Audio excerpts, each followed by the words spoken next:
Hello everyone, welcome back to our channel BHU वाले। तो आज हम बात करेंगे दिल्ली सल्तनत के ऊपर। और दिल्ली सल्तनत का इससे पहले आपको पता है कि लेक्चर एक जा चुका है, जिसे पार्ट 1 के रूप में आप देख सकते हैं। उसमें हमने कुतुबुद्दीन ऐबक और दिल्ली सल्तनत की जो भी पृष्ठभूमि बैकग्राउंड रहा और एक ओवरव्यू की तरह उसको हमने देखा है, और कुतुबुद्दीन ऐबक पे हम लोग उस पर बात की है, यानी कि दिल्ली सल्तनत के संस्थापक के ऊपर उस लेक्चर में हमने बात किया है। अगर आपने वो वीडियो नहीं देखा है तो आप जाके देख सकते हैं, आपको मिडिवल हिस्ट्री के प्लेलिस्ट में उस वो देखने को मिलेगा। तो आज हम बात करेंगे दिल्ली सल्तनत के गुलाम वंश पे ही, स्लेव डायनेस्टी पे ही, जिसका टाइम पीरियड आप सभी को पता है 1206 से 1290। ठीक है।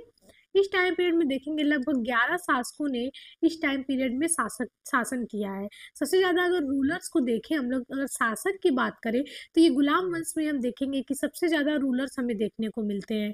शासक की बात करें, सबसे ज़्यादा अगर कोई शासक या फिर राजा या फिर सुल्तान की बात करें तो हमें दिल्ली सल्तनत के गुलाम वंश में देखने को मिलती है। आपको हमने बताया कि अगर किसी वंश की बात करें कि किस वंश ने सबसे ज़्यादा टाइम पीरियड तक शासन किया है, तो वो कौन है? वो तुगलक वंश है। तुगलक। ठीक है। तुगलक वंश ने सबसे ज्यादा वंश समय तक शासन किया है।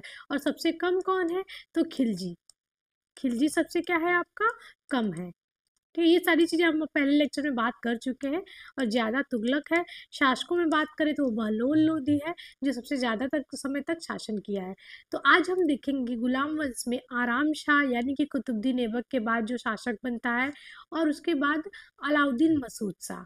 ठीक है। आराम शाह से अलाउद्दीन मसूद शाह तक के सफ़र को आज हम लोग देखेंगे कि इनके बीच में महत्वपूर्ण कौन से इवेंट रहे हैं, और एग्जाम से दृष्टि से कौन कौन से इंपॉर्टेंट फैक्ट हैं। ठीक है। तो चलिए चलते हैं लेक्चर की तरफ। तो पहला रूलर जो है, अगर हम लोग कुतुबुद्दीन ऐबक की मृत्यु देखेंगे, जब 1210 में उसकी मृत्यु होती है, कैसे होती है? चौगान। ठीक है। चौगान आधुनिक समय का कहे तो पोलो। चौगान। एक मिनट, मार्कर चेंज कर लेते हैं। चौगान कह ले या फिर पोलो कह ले। ठीक है। यही खेलते समय इसकी मौत हो गई थी, घोड़े से गिरा था और घायल हुआ था, और फिर उसकी उसकी उसके बाद इसकी मृत्यु हो गई थी, किसकी? कुतुबुद्दीन ऐबक की। उसके बाद कहा जाता है जो आराम शाह, उसके बारे में इतिहासकारों में मतभेद है। कोई कहता है कि उसका पुत्र था, कोई कहता है कि पुत्र नहीं था। तो ऐसे बहुत सारे मतभेद हैं। कोई कहता है भतीजा था। तो इतिहासकारों में इस चीज़ को लेके डिबेट है। तो उसका पुत्र आराम शाह कह ले, या फिर जो भी इसका एक तुर्कदास कह ले, या फिर उसके जो है कि वंश का ही एक कह ले शासक था, ऐबक के ही। ऐबक कौन से वंश से था? कुतबी वंश से। ठीक है। कुतबी। ऐबक और आराम शाह कुतबी वंश से थे। दिल्ली सल्तनत में हम 3 वंश देखेंगे, कुतबी, शमसी और कौन सा? तो एक बलबनी। ठीक है। और शमसी में इल्तुतमिश आता है, बलबनी में बलबन से स्टार्ट होता है। और दूसरा देखेंगे तो ऐबक को छोड़कर सारे जितने भी शासक हैं वो सब क्या थे? इलबारी तुर्क थे। ये याद रखिएगा। ठीक है। ऐबक को छोड़कर। और ये महाशय जो आपको देख रहे हैं, यही है आपके आराम शाह। आराम शाह। ठीक है। जो 1210 में शासक बनते हैं, और मात्र कह लें कि 1210 से 11 में शासक बनते हैं, और मात्र 8 महीने के लिए। केवल 8। कभी कभी आता है कि आराम शाह का शासनकाल कितने महीने तक था, तो केवल 8 महीने के लिए शासन करते हैं। उसके बाद हम लोग देखेंगे कि इन्हें इल्तुतमिश, जिसे जो है कि जो ऐबक का दास था, जिसे गुलामों का गुलाम कहा जाता है, और ये काफ़ी सुंदर थे। इनकी सुंदरता ही कारण थी कि इनके भाइयों ने इन्हें क्या किया था? ले जाके दास के बाजार में इन्हें बेच दिया था। काफ़ी सुंदर, आकर्षक और काफ़ी प्रतिभा के धनी भी थे ये इल्तुतमिश। तो इनकी सुंदरता ही एक तरह से कहे तो इनका काल बन गई, और एक तरह से ये दिल्ली सल्तनत के शासक भी बन गए। दूसरा देखें तो इन्हें 1211 में क्या किया जाता है, जब ये शासक बनते हैं और इनका जो शासन होता है, जो उनकी एक योग्यता होती है शासक के लिए, वो उनके में नहीं थी। और तुर्कदास जो कि कुतुबुद्दीन ऐबक के जो अमीर थे, उन्होंने ही इल्तुतमिश को इनवाइट किया। और देखेंगे कि इन दोनों के बीच युद्ध होता है, जूद के मैदान में। ठीक है। जूद के मैदान में। युद्ध के मैदान में इन दोनों लोग के बीच में युद्ध होता है, और आराम शाह पराजित होते हैं, और इल्तुतमिश जो है कि सत्ता को संभालते हैं। और इस तरह हम से देखेंगे कि इल्तुतमिश कैसे शासक बनते हैं। तो ये आराम शाह के बारे में कुछ फैक्ट थे जो कि पूछा जाता है आपसे। तो यहाँ को आपको हमने बताया कि 1211 में, जून 1211 में जूद के मैदान। ठीक है। आराम शाह एवं विद्रोहियों को परास्त करता है इल्तुतमिश और शासक बनता है। ये भी देखेंगे कि इस जो सत्ता ग्रहण करता है, सत्ता को अपने हाथों में लेता है इल्तुतमिश, तो यहाँ पे डॉक्टर अर्नोल्ड, ठीक है, एक विदेशी है इतिहासकार, उनका मत है कि जो इल्तुतमिश है वो दिल्ली के सिंहासन का अपहरण करता था, यानी कि उन्होंने सिंहासन को हड़प लिया, अपहरण कर लिया। ये मत डॉक्टर अर्नोल्ड का है। तो याद रखिए ये मत किसका है, क्योंकि अब अगर आप यूजीसी नेट दे रहे होंगे या फिर सिटी पीजी, तो ऐसे क्वेश्चन काफ़ी ज़्यादा पूछने लगे हैं कि किसने ये मत इल्तुतमिश के बारे में दिया था। दूसरा एक इतिहासकार है रेवर्टी। रेवर्टी के अनुसार जो बदायूं की एकता थी दिल्ली साम्राज्य की सबसे बड़ी एकता थी। अब रेवर्टी ने ये क्यों कहा है, तो बता दें कि ये जो बदायूं का संबंध है, ये बदायूं का संबंध आपका कहीं ना कहीं किससे है, इल्तुतमिश से है, इल्तुतमिश से। ये जो इल्तुतमिश है, ये इल्तुतमिश पहले कहाँ के सूबेदार थे, तो ये यहीं के सूबेदार थे। ये भी पूछता है कि शासक बनने से पूर्व इल्तुतमिश कहाँ का सूबेदार था, तो बदायूं का सूबेदार था। और रेवर्टी महोदय ने कहा है कि जो बदायूं की एकता थी, जो एक सूबा था बदायूं दिल्ली साम्राज्य का, वो सबसे बड़ी एकता थी, ठीक है। और देखा जाए क्यों, तो क्योंकि इल्तुतमिश यहाँ का सूबेदार था और यही जो है कि बाद में शासक बनता है, उसका और विस्तार करता है। अब आप देखेंगे मैप में, तो ये मैप में आपका जो पर्पल एरिया दिख रहा है, ये आपको देखेंगे जो स्लेव डायनेस्टी है 1206 से 1290, तो इसका जो साम्राज्य फला फूला है, इसका जो हम लोग देखेंगे विस्तार, तो हमें इतने क्षेत्र में देखने को मिलता है, ठीक है। ये स्वतंत्रता से पूर्व का हमारा भारत का मैप है। यहाँ पे आपको देखने को मिल रहा होगा झेलम, रावी, सतलज, ब्यास, इंडस, फिर दिल्ली जो कि प्रमुख इन लोग का था, कैथल, जाट्स, मथुरा, चंबल, बनास, यमुना, गंगा, जितनी भी उज्जैन, सारनाथ, बोध गया, ताम्रलिप्ति, ये जितने भी आपको क्षेत्र दिख रहे हैं और यहाँ के जो मेन मेन चीज़ों को देख रहे हैं, ये सारी हम देखेंगे दिल्ली सल्तनत में उस टाइम सम्मिलित थी और काफ़ी ज़्यादा जो है कि दिल्ली सल्तनत समृद्ध था, ठीक है। ये आपका स्लेव डायनेस्टी है, कब का, 1206 से 1290 टाइम पीरियड का आपको मैप देखने को मिलेगा। अगर आप चीज़ों को मैप के उससे पढ़ेंगे तो काफ़ी चीज़ें इजी हो जाएंगी, कुछ चित्र से, कुछ मैप से, तो इतिहास को याद करने में काफ़ी इजी हो जाएगा। तो अब हम लोग बात करेंगे इल्तुतमिश की, ठीक है, इल्तुतमिश की। और ये जो थे शमसी वंश के पहले शासक थे, शमसी, ठीक है, शमसी वंश। दिल्ली सल्तनत में 3 वंश थे, कुतुबी, शमसी और बलबनी। तो ये शमसी वंश के पहले शासक थे इल्तुतमिश, और इन्हें मध्य एशिया का खूबसूरत गुलाम कहा जाता है। क्यों, क्योंकि ये काफ़ी सुंदर थे, काफ़ी आकर्षक थे, और इनकी ये काफ़ी सुंदर, आकर्षक और प्रतिभा के धनी भी थे। तो इनके देखेंगे कि कहा जाता है कि इनके भाइयों ने, इनके कई सारे भाई थे, और इनके भाइयों ने, इनके पिता भी काफ़ी इनका मान सम्मान करते थे, इनको मानते थे। इनके भाइयों ने ले जाकर इन्हें दाशों के बाजार में, गुलामों के बाजार में बेच दिया, और फिर इसके बाद देखेंगे ऐबक इसे खरीदता है। और इन्हें गुलामों का गुलाम भी कहा जाता है, क्योंकि ये गोरी के भी गुलाम थे और ऐबक के भी, ठीक है, इसलिए इन्हें गुलामों का गुलाम कहा जाता है, गुलामों का गुलाम। क्योंकि ऐबक जो गोरी का गुलाम था और ये जो है कि ऐबक के गुलाम थे, इसलिए इन्हें गुलामों का, जो ऐबक खुद गुलाम था, उनके अंदर एक गुलाम था, इसलिए इन्हें गुलामों का गुलाम, स्लेव ऑफ स्लेव्स कहा जाता है, ठीक। ऐबक देखिए, आपको याद होगा कि ऐबक जो है कि सत्ता ग्रहण करने के बाद काफ़ी समय बाद जब उसके एक वंशज के द्वारा, गोरी के वंशज के द्वारा छत्र और सम्मान पत्र और दास मुक्ति पत्र हसन निजामी के द्वारा भेजा जाता है, तब वो दास्ता से मुक्त होता है। याद रखिएगा, शासक बनने के बाद, इसलिए इसे गुलामों का गुलाम कहा जाता है। तो आप ये अगर कंसेप्चुअल क्वेश्चन आएगी क्यों गुलामों का गुलाम कहा जाता है, तो आप ये भी कर जाएंगे। चलिए, इल्तुतमिश के बारे में हम लोग बात कर रहे थे। तो इल्तुतमिश, ये जो आप फिगर में देख सकते हैं, ये इल्तुतमिश है। इनकी उपाधि के बारे में अगर बात करें, ये भी आती है, तो सुल्तान ए सईद, इनकी एक उपाधि है सुल्तान ए सईद, जिसे दिया है मिनहाजुद्दीन सिराज, ठीक है। और इन्हीं की पुस्तक है तबकात ए नासिरी, तबकात ए नासिरी, जो कि नासिरुद्दीन महमूद को समर्पित है, ठीक है, नासिरुद्दीन महमूद। इनके पुत्र नासिरुद्दीन महमूद नहीं, ये दिल्ली सल्तनत के शासक नासिरुद्दीन महमूद, ठीक है, इनका पुत्र की तो डेथ हो गई थी। तो सुल्तान महमूद इन्हें जो है कि सुल्तान सईद मिनहाजुद्दीन सिराज ने कहा है, और सुल्तान आजम तथा नासिर अमीर उल मोमिन खलीफा द्वारा इन्हें कहा गया है। तो पहला आपको बता दें, सुल्तान आजम और नासिर अमीर उल मोमिन खलीफा की उपाधि इन्हें खलीफा ने दिया था, और कब दिया था, 1229 में, 1229 1929 में, और उनका नाम था, नाम भी पूछता है कभी कभी, अल मुस्तनसिर बिल्ला। ठीक है, इनका ये पूरा नाम है बिल्ला।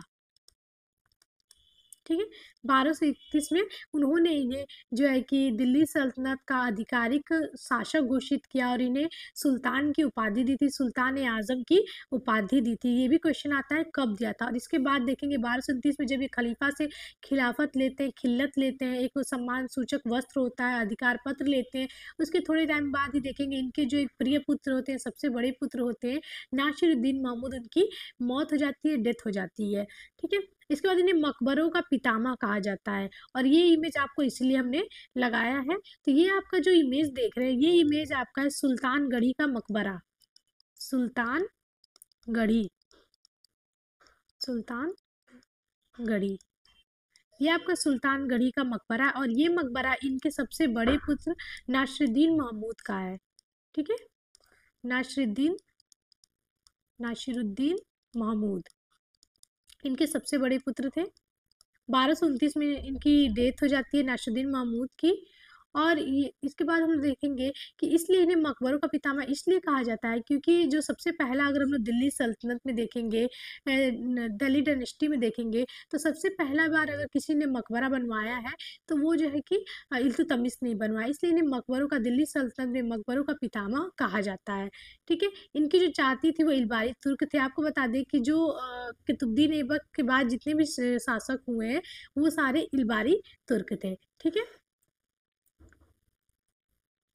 नेक्स्ट कुछ चीज़ें और जाने। तो जब ये ऐबक के टाइम में ऐबक ने इन्हें गुलाम के रूप में खरीद के लाया, तो इन्हें एक पद दिया जो है कि सर ए जानदार। पहला तो आप ये टर्म को याद रखिए। दूसरा कि सर जानदार का क्या मतलब होता है, पहला ये इंपॉर्टेंट है। तो सर जानदार का मतलब होता है अंगरक्षकों का प्रधान। और क्वेश्चन आपसे ये पूछा जाएगा कि इल्तुतमिश को सबसे पहले कौन सा पद दिया गया था, तो सर जानदार, यानी कि अंगरक्षक के रूप में सबसे पहले इन्हें जो है कि कोई पद दिया गया था। दूसरा हम लोग देखें, दूसरा अगर देखें तो ऐबक के टाइम आपको हमने बताया था कि वो लाहौर को राजधानी बनाया था। दूसरा कि लाहौर को इसलिए राजधानी बनाया था कि पहले तो वहाँ पे वो सूबेदार नियुक्त हुआ, वहाँ का प्रदेश उसे दिया गया। दूसरा मंगोलों का आक्रमण। तीसरा अगर देखें तो जो इसके प्रतिद्वंदी थे, विरोधी थे, तो कुबाचा यल्दौज, इनसे जो है कि रक्षा करने के लिए भी इसने लाहौर को राजधानी के रूप में चुना था। ठीक है, दिल्ली को सबसे पहले अगर राजधानी बनाया तो वो कौन था, इल्तुतमिश। ठीक है, इल्तुतमिश ने दिल्ली को सबसे पहले राजधानी बनाया था, इसलिए दिल्ली का इसे वास्तविक संस्थापक भी कहा जाता है इल्तुतमिश को। और इसने देखेंगे प्रशासन में भी काफ़ी सारी चीज़ों को लागू किया था, बहुत सारे सुधार किए थे, इसलिए इल्तुतमिश को दिल्ली का वास्तविक संस्थापक कहा जाता है, जिसे आरपी त्रिपाठी ने कहा है, कुछ ईश्वरी प्रसाद ने कहा है, अलग अलग इतिहासकारों ने इसे अलग अलग जो है कि मत प्रदान किए दिल्ली की स्थापना को लेके, दिल्ली की राजधानी बनाने की स्थापना को लेके। ठीक है, दिल्ली की स्थापना तो तोमर राजवंश के अंगपाल ने किया था। ठीक है, अंगपाल तोमर ने किया था। दूसरा अगर देखें सबसे महत्वपूर्ण चीज, तो इसने चहलगानी, तुर्कानी चहलगानी कहा जाता है, इसे चालीसा भी कहा जाता है, चालीसा बरनी ने कहा है। और इसे इसे जो है कि तुर्कानी चहलगानी या फिर चालीसा कहा जाता है, जिसमें 40 तुर्क सरदार थे। ठीक है, 40 तुर्क सरदारों का ये ग्रुप था एक तरह से, और इन्हीं की सहायता से जो है कि इल्तुतमिश अपने जो है कि राजपाट को चलाता था। तो इन 40 तुर्कों का ग्रुप किस लिए बना था, तो प्रशासन को काफ़ी अच्छे तरीके से चलाया जा सके, वो इल्तुतमिश की जो है कि शासन को बढ़ाने में, विस्तार करने में योगदान कर सके। और इन्हीं देखेंगे, यही 40 तुर्क सरदार बाद में देखेंगे दिल्ली सल्तनत के पतन के कारण बनते हैं, जिम्मेदार बनते हैं। और इसी में से देखेंगे कि इन्हीं तुर्क सरदारों में से कई ऐसे सरदार होते हैं, जैसे बलबन की बात कर ले, उसके बाद दूसरा गाजी मलिक की बात कर ले, या फिर गयासुद्दीन तुगलक की बात करें, तो यही 40 तुर्क सरदारों में से देखेंगे, चाहे जलालुद्दीन फिरोज खिलजी की बात कर ले, यही लोग दिल्ली सल्तनत के पतन का कारण और सरदार शासक के रूप में उभरते हैं और एक नए वंश की स्थापना भी करते हैं। ठीक है, तो इसकी स्थापना इल्तुतमिश ने की थी और इसका दमन बलबन ने किया था। ठीक है, बलबन जो कि इसी ग्रुप का एक सदस्य था, बलबन ने इसका दमन किया था। नेक्स्ट चीज के बारे में बढ़े, तो हाँ, आपको बताना था कि 1216 में यहाँ आप देख रहे होंगे तराइन का तीसरा युद्ध। इससे पहले अगर तराइन के 2 युद्ध की बात करें तो वो 1191 और 1192 में हुआ है। जब आपको हम अरब विजय पढ़ाएंगे, अरब तुर्क, तो उसके बारे में बताएंगे। जब गोरी गजनी को हम लोग पढ़ेंगे तो इसके बारे में बात करेंगे। तराइन के प्रथम युद्ध, तराइन का द्वितीय युद्ध। ये जो युद्ध था ये हुआ था गोरी और पृथ्वीराज चौहान, ठीक है, पृथ्वीराज तृतीय कह सकते हैं, ठीक है, चौहान वंश के शासक, गोरी के बीच में हुआ था। पहले युद्ध में क्या हुआ था, गोरी हार गया था और पृथ्वीराज चौहान जीत गए थे। और दूसरे युद्ध में देखेंगे गोरी जो है कि जीत गया, पृथ्वीराज चौहान हार गए थे, ठीक। तो ये तराइन के प्रथम और दूसरे युद्ध थे। तराइन के तृतीय युद्ध की बात करें तो ये 1216 में हुआ था, जनवरी 1216 में, ठीक है। जैसे हम लोग देखेंगे पानीपत के 3 युद्ध थे, पानीपत का प्रथम, द्वितीय और तृतीय, जो कि 1526, 56 और 1761 में हुए थे। वही हम लोग देखेंगे तराइन के युद्ध देखेंगे 1191, 1192 और 1216, ठीक है। ये टाइम पीरियड है, ऐसे आप याद कर सकते हैं बिल्कुल इजी में। कैसे, 1191 दो तो बिल्कुल याद हो जाएंगे आपको, और 1216। वही पानीपत की 1526, 1556, एक बाबर, एक अकबर और एक मराठों के समय 1761 मोहम्मद शाह अब्दाली का आक्रमण हुआ था। इस समय शासक कौन था, तो मोहम्मद शाह था, ठीक है, अहमद शाह था, ठीक है। तराइन के तीसरे युद्ध में इल्तुतमिश ने ताजुद्दीन यलदौज, ठीक है, जो कि गजनी का सूबेदार था, गवर्नर था, उसको पराजित किया, उसको बंदी बनाया और फिर उसकी वध करा देता, उसकी हत्या करा देता। और इसकी जो हम लोग देखेंगे कब्र, तो वो बदायूं में है, जहाँ का ये इल्तुतमिश सूबेदार था। यहीं पे इसकी हमें कब्र देखने को मिलती है, ठीक है। यहीं पे इसको दुर्ग में इसका वध करा देता है और यहीं पे इसको कब्र भी हमें देखने को मिलती है, वहीं पे उसकी कब्र है। इल्तुतमिश का देखेंगे दूसरा जो प्रतिद्वंदी था कुबाचा, जो हम लोग देखेंगे कि कुतुबुद्दीन इनके साथ वैवाहिक संबंध स्थापित करके इनके बीच जो इनका जो विद्रोह था उनको समाप्त करता है। वही फिर देखेंगे इल्तुतमिश के समय ये लोग फिर अपने जो है कि दिल्ली पे दावा के लिए उभरते हैं, आते हैं। तो इन्हें कैसे शांत करता है, तो आगे यलदौज को पराजित करता है। उसके बाद इनका नसरुद्दीन कुबाचा, ठीक है, जो कि सिंध और मुल्तान का शासक होता है, सूबेदार होता है, ये भी गोरी के दास होते हैं। तो इनके साथ होता है 1227-28 में और इन्हें पराजित करता है और मुल्तान और सिंध को जीत लेता है। और देखेंगे इसी जो है कि अफसोस में, अपमान को लेकर कुबाचा सिंधु नदी में डूबकर मर जाता है, ठीक है। तो कभी कभी आता है कि कौन सा ऐसा सूबेदार था या फिर सिंध और मुल्तान का शासक जो कि सिंधु नदी में डूबकर मर गया, तो वो है कुबाचा, ठीक है। ये भी क्वेश्चन आया हुआ है कभी कभी। दूसरा देखेंगे इसी सिंध अभियान में मिनहाज उस सिराज, जो देखेंगे दिल्ली सल्तनत के इतिहास को जानने में इनका जो पुस्तक है तबकाते नासरी काफ़ी इम्पोर्टेंट है। और इन्हें सिंध के अभियान के तहत इल्तुतमिश को मिले थे मिनहाजुद्दीन सिराज, ठीक है। एक इब्न बतूता का कोट है, इब्न बतूता के बारे में आपको बता दे कि ये एक मोरक्को जो कि अफ्रीका में पड़ता है, मोरक्को अफ्रीका, ठीक है। अगर अफ्रीका का कुछ ऐसे मैप अगर हम बताएं आपको, काफ़ी अच्छे तरीके से नहीं बनाया, लेकिन ये जो छोर है यहीं पे ये मोरक्को पड़ता है, ठीक है, अंतिम मोरक्को। तो ये मोरक्को कभी कभी आता है कि कहाँ के निवासी थे, तो मोरक्को और अफ्रीका दोनों आएगा। तो अफ्रीका देश से मोरक्को के निवासी थे और ये आए थे आपके तुगलक वंश के शासक मोहम्मद बिन तुगलक, तुगलक वंश के शासक मोहम्मद बिन तुगलक, MBT शॉर्ट में हम लिख रहे हैं, आप लोग समझ लीजिएगा। 1325 से 51 इनका टाइम पीरियड है और इन्हीं के टाइम पीरियड में लगभग 1333 के टाइम में, ठीक है, लगभग 1333 है, एग्जैक्ट टाइम अभी मुझे याद नहीं आ रहा है। तो लगभग 1333 के टाइम पीरियड में ये इब्न बतूता आते हैं और इनकी एक जो है कि महत्वपूर्ण कृति है, रचना है, किताबुल रहला, या फिर रहला भी कह सकते हैं। ये 2 जगह लिंक थी, किताबुल रहला। और सबसे ज़्यादा इसकी लैंग्वेज पूछी जाती है, किस लैंग्वेज में, क्योंकि देखेंगे जो दिल्ली सल्तनत की आधिकारिक भाषा थी, चाहे मुगलों की आधिकारिक भाषा थी, वो फारसी थी, लेकिन इन्होंने जो अपनी रचना लिखी वो अरबी में लिखी है। तो जो चीज़ें थोड़ी सी हटकी होती हैं वो एग्जाम में पूछे जाते हैं।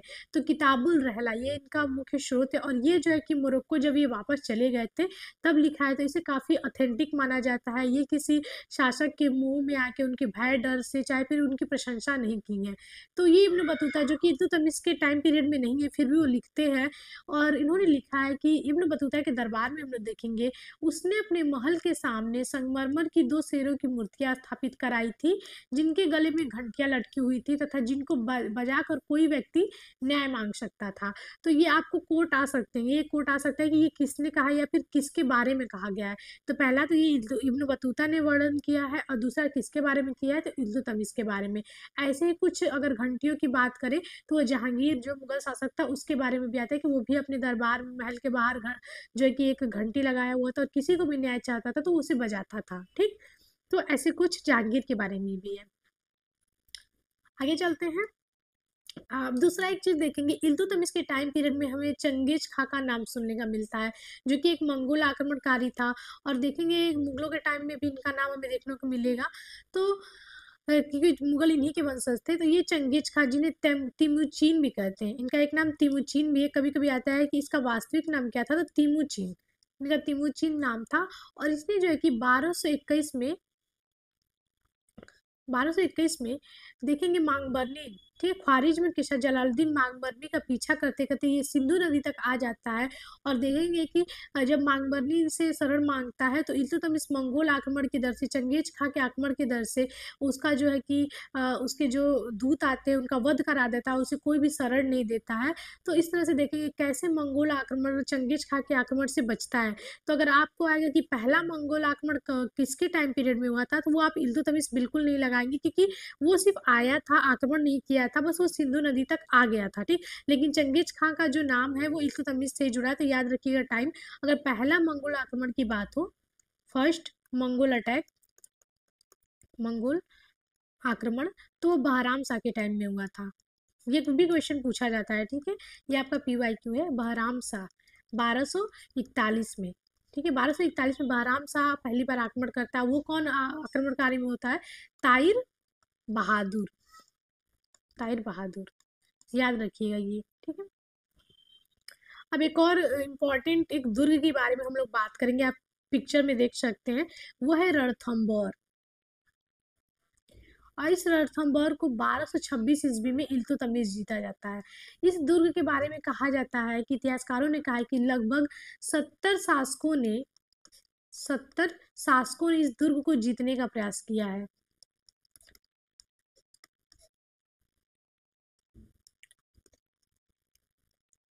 जीतने का प्रयास किया है, लेकिन कोई भी सफल नहीं हो पाया था। लेकिन क्या रहे ये लोग, असफल रहे। सोचिए 70 शासकों ने इस दुर्ग को जीतने का, क्यों, क्योंकि ये जो इसका निर्माण था इतने अच्छे तरीके से किया गया था कि इसको जीत पाना काफी कठिन था। हम लोग देखेंगे राजस्थान के या फिर और भी बहुत सारे दुर्ग जो कि साउथ में देख लें, तो उन्हें इतने अच्छे तरीके से बनाया जाता था कि उसके अंदर घुसना ही बहुत बड़ी बात होती है। उन्हें जो है कि तोड़ पाना, उनके दुर्ग के अंदर प्रवेश करना ही बहुत बड़ी बात होती है। और दिल्ली सल्तनत में बात करें तो दिल्ली सल्तनत में सबसे पहले अगर रणथंबोर को किसने जीता था, तो वो 1226 में इल्तुतमिश था। उसके बाद हम लोग देखेंगे अलाउद्दीन खिलजी जीतता है, तो 1226 में जीता था। और इस समय जो शासक था वो वीर नारायण था। ठीक है, फिर इसके बाद हम लोग देखेंगे कि इल्तुतमिश जालोर के चौहान शासकों को भी अधीनता स्वीकार करता है। इसके बाद बयाना, शामबर, अजमेर, नागौर, इन सबको भी अपने साम्राज्य में मिलाता है और साम्राज्य का धीरे धीरे ये विस्तार करता है। ठीक, इसके बाद दूसरी अगर घटना की बात करें तो 1226 ईस्वी में देखेंगे इल्तुतमिश के पुत्र नासिरुद्दीन महमूद, इसी के बारे में हम लोग बात कर रहे थे।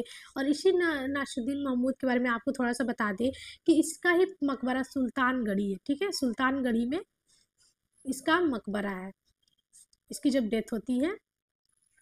और इसी के नाम पे ही इल्तुतमिश ने दिल्ली में मदरसा ए नासरी, मदरसा वो ऐसी चीज, ऐसी जगह होती है जहाँ पे मुस्लिम लोग शिक्षा ग्रहण करते हैं। ठीक है, मदरसा जैसे हमारे यहाँ गुरुकुल था, वैसे ही यहाँ मुसलमानों में मदरसा होता है।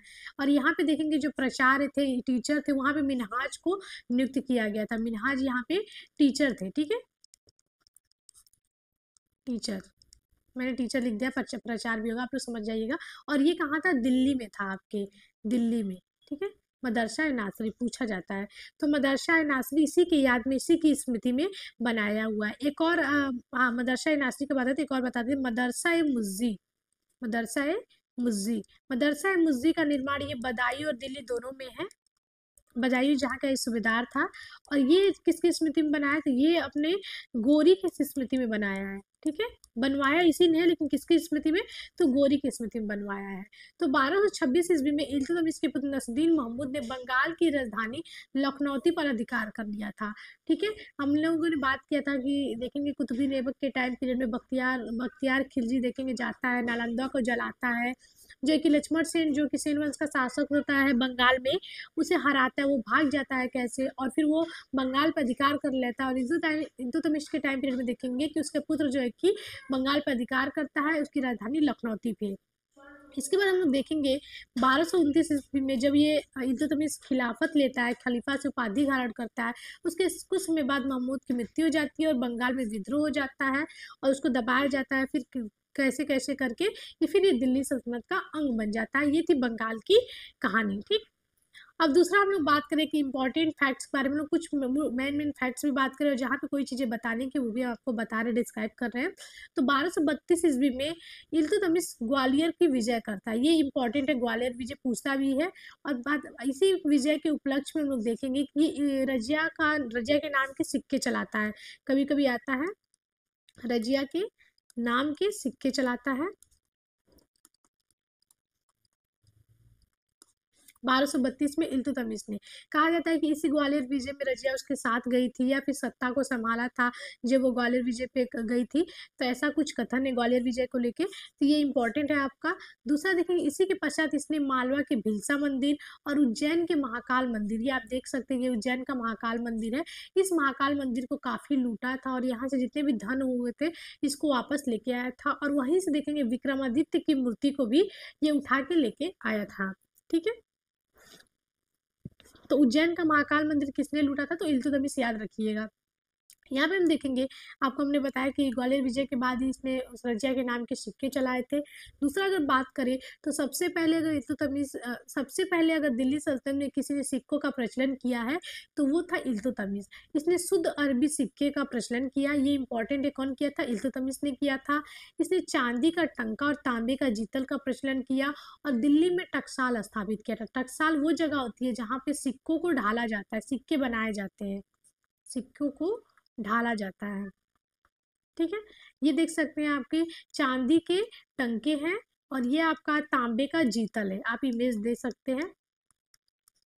और इसमें देखेंगे आप कुछ कुछ चीज़ें लिखी हुई हैं उर्दू फारसी और इसमें, तो ये जो है कि सिक्के हैं, इसे बिल्कुल आप याद करने में इजी रहेगा इमेज को देखेंगे तो। और दूसरा अगर बात करें तो टकसाल का नाम सिक्कों पर अंकित कराने का, टकसाल का नाम अंकित कराने का श्रेय भी इल्तुतमिश को जाता है। इसी ने जो है कि शुरू किया था, टकसाल का नाम अंकित किया था सिक्कों पर। ठीक है, और दूसरा अगर बात करें कि पहला ऐसा सुल्तान था जिसने दोआब को महत्व को समझा था। दोआब ऐसा क्षेत्र होता है जो दो नदियों को या फिर दो ऐसी पानी वाली जगह के क्षेत्र में होते हैं जहाँ पे काफ़ी उर्वरा जो है कि उर्वरक मिट्टी हो जाती है। तो दोआब ऐसा क्षेत्र है जहाँ पे दो आब मतलब पानी होता है, तो पानी वाला क्षेत्र, दोनों दो नदी के किनारे बसा हुआ क्षेत्र, तो उसके महत्व को पहली बार प्रथम सुल्तान इल्तुतमिश ही समझा था। और यही दोआब की बात अगर करें तो दोआब, अगर आपको बात आई तो दोआब के बारे में बात करें तो मोहम्मद बिन तुगलक के जो तुगलक वंश का शासक था उसके बारे में भी इस पे चर्चा करेंगे, दोआब क्षेत्र के बारे में, जहाँ पे देखेंगे कि मोहम्मद बिन तुगलक अचानक से बहुत सारा कर बढ़ा देता है और फिर वहाँ पे जो है कि सूखा पड़ जाता है, फसल की पैदावार ही नहीं होती है और उसका ये जो योजना होता है वो क्या होता है, असफल हो जाता है। ठीक, तीसरी चीज बात करें, हस्म एक कल्ब क्या होता है, तो ये भी इंपॉर्टेंट, ये पूछा हुआ टर्म ही याद रखिएगा इस टर्म का। तो इसका मतलब होता है केंद्रीय सेना। ठीक है, इसका मतलब होता है केंद्रीय सेना, और केंद्रीय सेना की नियुक्ति करने वाला प्रथम सुल्तान इल्तुतमिश था। याद रखिएगा कि केंद्र में सेना का नियुक्ति करने वाला कौन सा सुल्तान था, इल्तुतमिश था। और सेना के बारे में अगर बात करें अस्थाई सेना की तो वो अलाउद्दीन खिलजी था। आरिज मुमालिक, यहाँ पे मुमालिक है। ठीक है, इमादुल मुल्क, ठीक है, अहमद अयाज को बनाया और रावत अर्ज की उपाधि दी थी। ये आता है कि रावत अर्ज की उपाधि किसे दी थी, तो अहमद अयाज को दी थी। एक अहमद अयाज की बात आएगी आपको जब गयासुद्दीन तुगलक मिट्टी वाले सॉरी लकड़ी के महल से लकड़ी का महल उसके ऊपर गिरता है और वो उसकी मौत हो जाती है, तो जो उस लकड़ी का महल का वास्तुकार होता है वो अहमद अयाज होता है। ठीक है, इल्तुतमिश का जो वजीर था निजामुल मुल्क जुनैदी था। ये भी पूछा जाता है कि इसका वजीर कौन था, तो जुनैदी था। और यही जुनैदी हम लोग देखेंगे तो रजिया जब उत्तराधिकारी बनती है और शासक बनती है तो सबसे ज़्यादा विरोध कौन करता है, तो इल्तुतमिश का वजीर ही उसका सबसे ज़्यादा विरोध करता है। ठीक है। बामियान जो कि इल्तुतमिश का सबसे अंतिम अभियान होता है, और बामियान के शासक सैफुद्दीन हसन पर आक्रमण करने के लिए जब ये इस अभियान पे जाता है तो यहाँ पे ये बीमार पड़ जाता है और दिल्ली लौटकर वापस आ जाता है, और 29 अप्रैल 1236 ईस्वी को इसकी मृत्यु हो जाती है। ठीक, तो कभी कभी आता है कि अंतिम अभियान कौन सा था, तो बामियान था अंतिम अभियान, ये भी पूछा जाता है।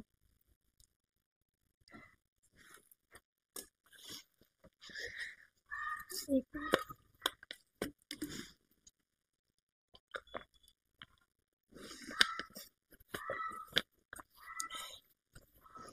नेक्स्ट हम लोग बात करें तो कुछ इतिहासकारों ने बोला है, आपको हमने बताया था कि इल्तुतमिश को भारत में गुलाम वंश का वास्तविक संस्थापक ये आता है कि किसने कहा है, तो ईश्वरी प्रसाद ने।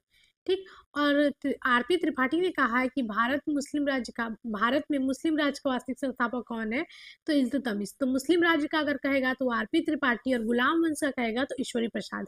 याद रखिएगा थोड़े सा का अंतर है, तो ये आपको ध्यान रखना, नहीं तो आपके 2 नंबर ऐसे ही या फिर 4 नंबर ऐसे ही खत्म हो जाएंगे। तो इस चीज का आपको बिल्कुल ध्यान रखना होगा। गुलाम कहेगा तो ईश्वरी, और अगर मुस्लिम राज्य कहेगा तो आरपी त्रिपाठी। अब अगले शासक की बात करें तो इल्तुतमिश के बाद बनता है उत्तराधिकारी। तो इल्तुतमिश अपने जीते जी अपनी पुत्री को, जब इसके बड़े पुत्र की मौत हो जाती है तो अपनी पुत्री को, रजिया को घोषित करता है। लेकिन इसके बाद अगर इल्तुतमिश की जब मौत हो जाती है तो रजिया को उत्तराधिकारी बनाता है। लेकिन यहाँ पे जो सूबेदार होते हैं वो, और उसकी माँ शाह तुर्कान होती है, इल्तुतमिश की पत्नी कह सकते हैं, इन्होंने षड्यंत्र रचा और किसे शासक बनाया, तो फिरोज शाह को ये लोग शासक बना देते हैं। और रजिया को जो है कि जो उत्तराधिकारी होती है उसके पद से हटा दिया जाता है, उसे शासक बनने नहीं दिया जाता है। ठीक, जो सत्ता होती है उस टाइम में रुकनुद्दीन फिरोज शाह के समय वास्तविक सत्ता उसकी माँ शाह तुर्कान के हाथों में होती है, और एक तरह से तानाशाही प्रवृत्ति की होती है। और दूसरा हम लोग देखेंगे कि इसी रुकनुद्दीन को हटाती है रजिया और सुल्तान बनती है, जब ये कि शुक्रवार को नमाज के दिन मस्जिद में, दिल्ली की मस्जिद में जाती है, और लाल वस्त्र, ठीक है, लाल वस्त्र मुस्लिम लोगों में लाल वस्त्र न्याय का प्रतीक होता है। याद रखिएगा कि दिल्ली सल्तनत में न्याय का प्रतीक क्या था, तो लाल वस्त्र था। ठीक है, न्याय का ये प्रतीक होता था। लाल कपड़े पहन के जाती है और दिल्ली की जनता के सामने जो कि गुहार लगाती है और उनसे कहती है उत्तराधिकार के लिए। और पहली बार अगर उत्तराधिकार के बारे में बात करें तो जनता जो है कि निर्णय लेती है और किसे चुनती है, रजिया को शासक चुनती है। और इस तरह से हम लोग देखेंगे कि रजिया शासक बनती है। यहाँ पे देखिए लाल वस्त्र न्याय का प्रतीक, और रजिया इसको अपदस्थ करती है रुकनुद्दीन को, और रजिया सुल्तान बनती है। रुकनुद्दीन का शासक सिर्फ 7 माह का था, और आराम शाह की वही बात करें तो वो 8 माह का था।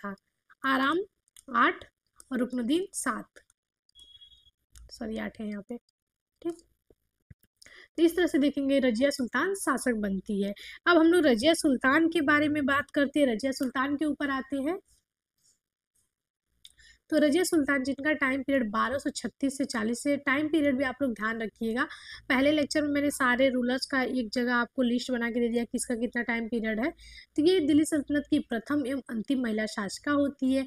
और ये जो कि रजिया जो दरबार में कूला और कुल्हा पहन कर आती थी, यानी कि लंबा सा कोट और टोपी जो कि एक शासक पहन के आते थे, पुरुष लोग पहन के आते थे, वैसे वो पुरुषों के जैसा वस्त्र धारण करके रजिया जो है कि दरबार में आती थी। ठीक, दूसरा अगर बात करें तो इसका जो विरोध करना था, या फिर एक तरह से करें कि इसके दरबार में काफ़ी विद्रोही भरे हुए थे, उसमें से एतगिन भी एक प्रमुख था।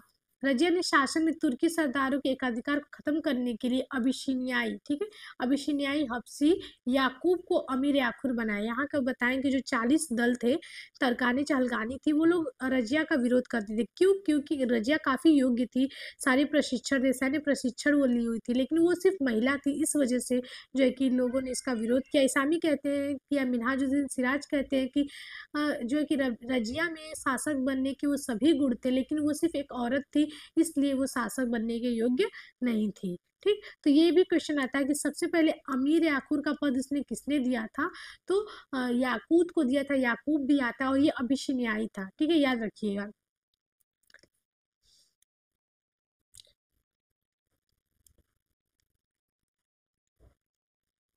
ठीक है। इसामी ने ये भी आता है कि याकूत और रजिया के बीच प्रेम संबंध का वर्णन, कि इन दोनों में प्रेम था, ऐसा वर्णन कौन करता है? तो इसामी करते हैं, याद रखिएगा। और इसामी ने ऐसा कथन किया है। फरिश्ता, इनके बारे में आपको बता दें। फरिश्ता ये जो है कि इन्होंने वर्णन किया है, जो कि शाहनामा के रचनाकार हैं। सॉरी, वो फिरदौसी थे, फरिश्ता दूसरे हैं, ठीक है। हाँ, फरिश्ता का कथन है कि जब रजिया घोड़े पे सवार होती थी, तब याकूत उसे बाहों से उठाकर घोड़े पर बिठाता था। तो ऐसा कथन जो है कि फरिश्ता ने दिया, और इसी जो है कि कथन को लेकर लोग कहते हैं कि रजिया और याकूत के बीच में प्रेम संबंध था। इसमें जो है कि कुछ इतिहासकारों का मतभेद भी है, लेकिन अगर ऐसा कोट आ जाए तो आप इसको लिख सकते हैं, ऑप्शन में लगा सकते हैं। ठीक। एतगिन एतगिन को बदायूं का और अल्तुनिया को भटिंडा का, यानी कि तबरहिंद का इक़्तिदार नियुक्त किया। ये दोनों जो है कि इसके विद्रोही थे, इसके शासन को समर्थन नहीं करते थे। एतगिन को अमीर हाजिब का भी पद दिया था।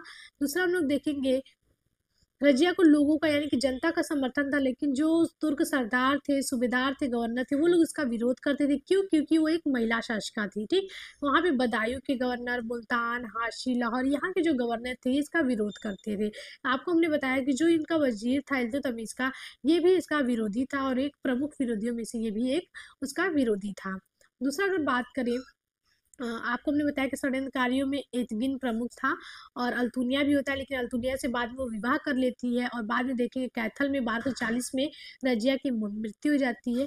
इसमें देखेंगे विरोधियों में अलाउद्दीन जानी, कबीर अयाज खां, मलिक इजुद्दीन सलारी, एम कुची थे, सैफुद्दीन कुची। कभी कभी याद आता है कौन कौन विरोधी थे, तो आप लोग याद कर सकते हैं। दूसरा हम लोग देखेंगे 1238 ईस्वी में ख्वारिज्म के शाह के सूबेदार मलिक हसन कालंगू ने मंगोलों के विरुद्ध रजिया से सहायता मांगी थी। ये भी इंपॉर्टेंट है कि किसने सहायता मांगी थी मंगोलों के विरुद्ध। इल्तुतमिश के टाइम पीरियड में भी देखेंगे जलालुद्दीन ख्वारिज्म के साथ थे, जलालुद्दीन मंगबरनी, जो कि चंगेज खां के विरुद्ध हेल्प मांगते, लेकिन वो उसे शरण नहीं देता है, उसके दूध को मार डालता है, तो वो मंगोल आक्रमण से बच जाता है। तो रजिया उनसे सहानुभूति प्रकट करती है और कुछ आय देने का वादा करती है, लेकिन अपनी सैन्य सहायता नहीं देती है, क्योंकि वो मंगोलों से आक्रमण करना नहीं चाहती थी। ठीक। अल्तुनिया ने विद्रोह किया, और अमीरों ने रजिया के भाई बहराम शाह को गद्दी पर बैठा दिया। अल्तुनिया, जो कि तबरहिंद और भटिंडा का सूबेदार था, वो विद्रोह करता है, और इसी विद्रोह का फायदा उठाकर रजिया को हटा दिया जाता है, और शासक कौन बनता है? बहराम शाह। ठीक, इसका भाई बनता है। ठीक है। रजिया ने क्या किया कि अल्तुनिया से विवाह करती है और अपनी ओर मिला लेती है, और सोचती है कि इन दोनों मिलके सत्ता को जो है कि हासिल कर लेंगे, लेकिन देखते हैं कि ये बहराम शाह से पराजित होती है, और मार्ग में इसे डाकुओं ने रजिया और अल्तुनिया को कैथल में 1240 में इन दोनों की हत्या कर देते हैं, और इस तरह से देखेंगे रजिया की कहानी खत्म हो जाती है, और बहराम शाह जो है कि सत्ता में आ जाता है, जो कि सिर्फ मात्र 2 वर्ष के लिए शासक बनता है। और इसके बाद कौन शासक बनता है? तो इसके बाद अलाउद्दीन मसूद शाह शासक बनता है। बहराम शाह नायब ए मामलुकात, ये इम्पोर्टेंट है कि नायब ए मामलुकात का पद किसने बनाया है? तो वो बहराम शाह ने बनाया था, और इसमें सबसे पहले उसने एतगिन को जो है कि नियुक्त किया था। याद रखिएगा, एतगुन जो कि रजिया के टाइम पीरियड में काफ़ी महत्वपूर्ण भूमिका निभाता है, तो इसने उसको नियुक्त करता है। यहाँ पे बहराम शाह है, ठीक है। बहराम शाह ने जो है कि एतगिन का बहुत ज़्यादा प्रभाव दरबार में बढ़ने लगता है, और उसकी हत्या करवा देता है। उसके बाद हम लोग देखेंगे 1941, यहाँ पे 19 नहीं है, यहाँ पे 1241 है। आपको हमने बताया था कि इसी बहराम शाह के टाइम पीरियड में पहला मंगोल आक्रमण होता है दिल्ली सल्तनत में, वो होता है ताहिर बहादुर का। ठीक है। और सबसे ज़्यादा अगर मंगोल आक्रमण की बात करें तो अलाउद्दीन खिलजी के टाइम पीरियड में होता है। ठीक है। अलाउद्दीन खिलजी के टाइम पीरियड में सबसे ज़्यादा मंगोल आक्रमण होते हैं। क्यों होता है वो आपको हम लेक्चर में आगे बताएंगे। दूसरा अगर बात करें बहराम शाह के बाद कौन शासक बनता है, तो वो बनते हैं मसूद शाह, अलाउद्दीन मसूद शाह। ये जनाब की फोटो है, आप देख सकते हैं, ये अलाउद्दीन मसूद शाह। और इन्होंने देखेंगे इनका टाइम पीरियड, तो ये 1242 में शासक बनते हैं अलाउद्दीन मसूद शाह। मसूद शाह ने बलबन, ये देखेंगे बलबनी वंश का ये संस्थापक भी है बलबन, तो इसका देखेंगे, इसका खुसरो शाह के टाइम पीरियड में काफ़ी प्रभाव बढ़ जाता है। ये अमीर हाजिब बनाया, मसूद शाह ने बलबन को अमीर हाजिब बनाया। इसके सिक्कों पर सर्वप्रथम यहाँ पे बगदाद है। ठीक है। बगदाद के अंतिम अब्बासी खलीफा अल मुस्तिम बिल्ला, याद रखिएगा कि क्वेश्चन आएगा कि इल्तुतमिश को खलीफा के कौन से खलीफा ने उपाधि दी थी, तो उनका नाम है अल मुस्तनसीर है। बिल्ला। ठीक है। और अंतिम खलीफा का नाम किसके सिक्कों पे अंकित हुआ था, तो उनका नाम है आपका मुस्लिम अब्बासी खलीफा अल मुस्लिम। थोड़ा थोड़ा इन लोग का सेम नाम है, तो बच्चे काफ़ी कंफ्यूज हो जाते थे। इसे याद रखिएगा कि किसके सिक्कों पे किस अब्बासी खलीफा का नाम अंकित हुआ था, तो अलाउद्दीन मसूद शाह। ठीक है। और ये इल्तुतमिश टाइम के खलीफा है जिन्होंने उसे खिल्लत की उपाधि दी थी, खलीफत की उपाधि दी थी। ठीक। इसके समय में मलिक किजलू खान ने विद्रोह किया था और उसे नागौर की एकता देकर इसने शांत किया था। तो आज हमने देखा दिल्ली सल्तनत के कुछ शासकों के बारे में, जिसमें हमने कुतुबुद्दीन ऐबक के बारे में पार्ट 1 में देख चुका। इस पार्ट 2 में हमने देखा आराम शाह। आराम शाह के बाद हमने देखा आपके इल्तुतमिश को। इल्तुतमिश के बाद हमने रुकनुद्दीन फिरोज शाह को देखा। रुकनुद्दीन फिरोज शाह के बाद हमने किसको देखा, तो रुकनुद्दीन फिरोज शाह के बाद हमने देखा रजिया को। रजिया के बाद हमने देखा बहराम शाह को। बहराम शाह के बाद हमने देखा किसे, तो बहराम शाह के बाद हमने देखा अलाउद्दीन मशहूद शाह का। और लगभग जितने भी फैक्ट थे इनसे रिलेटेड, जो भी मोस्ट इंपॉर्टेंट इंफॉर्मेशन थी, वो सारे आपको मैंने बताने का प्रयास किया है। जो कुछ क्वेश्चंस, जो कुछ फैक्ट छूट गए होंगे, वो हम लोग जब क्वेश्चन करेंगे तो उसमें देख लेंगे। आशा करते हैं आपको लेक्चर काफ़ी अच्छा लगा होगा। नेक्स्ट पार्ट में, पार्ट 3 में हम लोग गुलाम वंश को फिनिश करेंगे और खिलजी वंश शुरुआत करेंगे। पार्ट 3 हमारा शुरू होगा गुलाम वंश के नेक्स्ट शासक, और वो जो है कि ख़त्म होगा और खिलजी वंश हम लोग पढ़ेंगे। ठीक है। ऐसे और भी वीडियो के लिए हमारे साथ बने रहिए। चैनल को लाइक करिए, शेयर करिए, कमेंट करिए, सब्सक्राइब करिए। और अगर आपको कोई भी क्वेरी हो सर की ऑफलाइन क्लास से, डॉक्टर सत्यपाल यादव सर की ऑफलाइन क्लास से रिलेटेड, या फिर कोई भी CUET PG UGC नेट से रिलेटेड क्वेरी हो, तो आप हमारे हेल्पलाइन नंबर पे कांटेक्ट कर सकते हैं और अपनी जो है कि क्वेरी को सॉल्व कर सकते हैं। और याद रखिए कि ये चैनल सिर्फ आपके लिए, आपके जो है कि सहयोग के लिए। संकल्प आपका होगा, सहयोग हमारा होगा। धन्यवाद।